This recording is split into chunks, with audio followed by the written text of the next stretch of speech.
The MXGP season is one of the most highly regarded series in professional MX bikes racing. The tracks are unique, especially for those of us here in the United States who might follow the AMA series a little bit more closely than the GP series. Now every round feels different, with track designs, terrain, and conditions that you just don't see very often over here stateside. It's also a nice change of pace during the season. The MXGP season typically kicks off somewhere around the middle of the Supercross Championship, which gives riders something completely different to focus on while the Supercross season is still underway. Then, next thing you know, the GP season is wrapping up and outdoor racing is right around the corner. Because of that, the GP series has become one of the best ways to prepare for the upcoming motocross season while still getting to race some of the most challenging and unique tracks in the game alongside your competitors that you're going to see in the outdoor season. With just 3 rounds left on the calendar, there was one question hanging over the season. Could we finally put everything together and carry some momentum into outdoors? Or would we spend the final 3 rounds fighting the same mistakes that had haunted us all year? There's only one way to find out.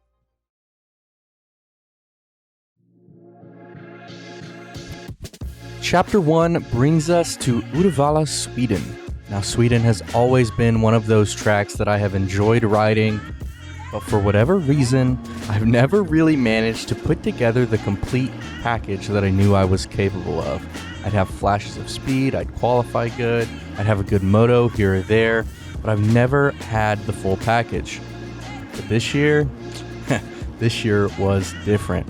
From the very first gate drop, things just seemed to click.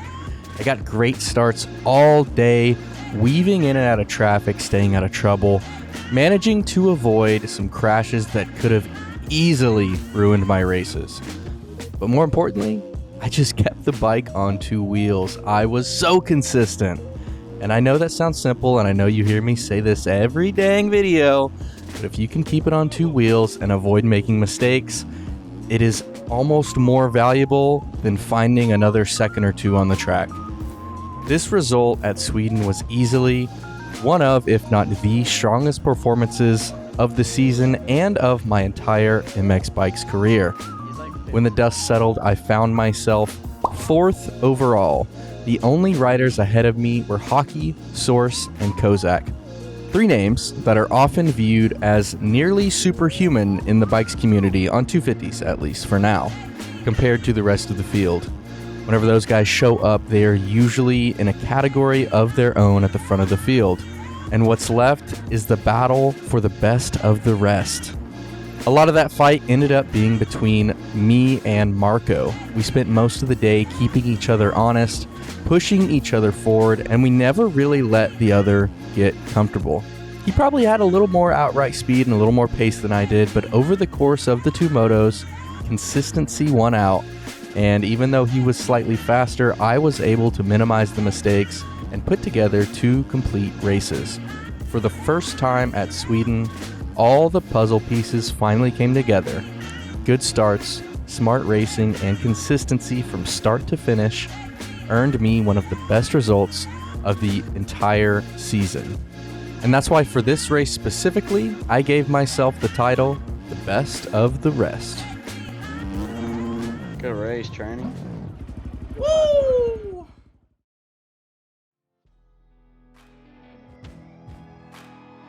After the high of Sweden, we make our way to Afyon, Turkey for the second to last round of the series. Now, unfortunately, any momentum that I felt like I had the previous weekend did not immediately transfer over. From the first few laps, this was just one of those tracks that didn't really click for me. Look, sometimes you hop on, you instantly feel comfortable. Other times, you're fighting the track all night long. Turkey absolutely felt like the latter. To make matters worse, I wasn't exactly helping myself. I made plenty of mistakes throughout the motos and found myself having to work my way through the field more than I would have liked. Every time I felt like I was building some momentum, another small mistake would cost me a few spots and force me right back into recovery mode. And the strange thing is that when I look back on the results, the race wasn't even actually that bad. I got decent starts, My pace was decent. I stayed decently consistent, and when everything was said and done, I finished 9th overall, which is a decent result. A top 10 in these MXGP races certainly isn't anything to be upset about. But I don't know, I guess racing is funny sometimes. The result sheet doesn't always match how the night felt. Coming off a 4th place finish in Sweden, I guess I expected more of myself. And maybe that expectation wasn't exactly fair. Maybe the previous weekend raised the bar in my own head, and for whatever reason, I don't know, I left Turkey feeling a little bit disappointed, despite putting together still a respectable result. The shine of Sweden had certainly worn off, and look, instead of feeling like I was knocking on the door of the frontrunners again and like I was the best of the rest, felt like I was right back in the trenches, fighting for every position, searching for speed, and trying to prove that I belonged further up the order than I was. Whether it was a lack of pace, a difficult track, or just simply one of those races where you gotta take what you can get, Turkey served as a reminder that progress isn't always linear. And sometimes a 9th place finish can feel a lot worse than it actually is.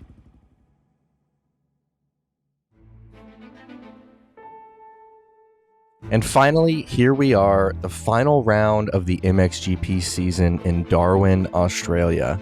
We had great success in Sweden. We had some mild success in Turkey. And I was hoping we could carry that momentum into the final round and end the season on a high note. But unfortunately, this weekend felt a lot like Turkey, and the results actually resembled how it felt. I didn't have as much time to prepare for the track as I normally would, and from the beginning, again, just like last week, I didn't feel entirely comfortable. My pace wasn't terrible, but I didn't feel agile around the track. I didn't feel like I could put the bike anywhere I wanted and trust that I wouldn't be losing a ton of time. My line choices felt a little off, my rhythm felt a little off, and when those things aren't quite right, mistakes are usually close to follow. But if that wasn't enough, Poboso absolutely had it out for me in Australia and decided that it was my turn to suffer.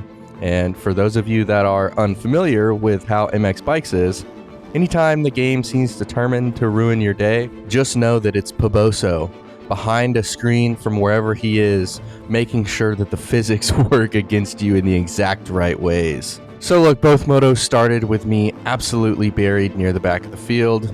I mean, Moto 1, I got a decent start, but mistakes at the beginning of the moto just ended up with me in the back of the pack. And look, once you're in the back of the pack, all bets are off. The front runners are racing the track, and everyone else is racing each other. It is absolute chaos. You need eyes in the back of your head. Riders are coming from every direction. One mistake by someone else can instantly become your problem, even if you weren't originally anywhere near them. So, needless to say, Moto 1 was a disaster. I got caught up in the madness, didn't find my rhythm, and ended up outside the top 20. Boom, no points. Just about the worst possible way to start the final round of the season. And Moto 2 was not much better. The luck did not improve, the mistakes didn't disappear, and despite fighting all race long, never felt like I really had control of the outcome. And look, maybe it was a skill issue, and maybe the reduced preparation time caught up to me for sure, or maybe it was just one of those days where literally nothing seemed to go my way, but for whatever the reason, it was just simply a bad race.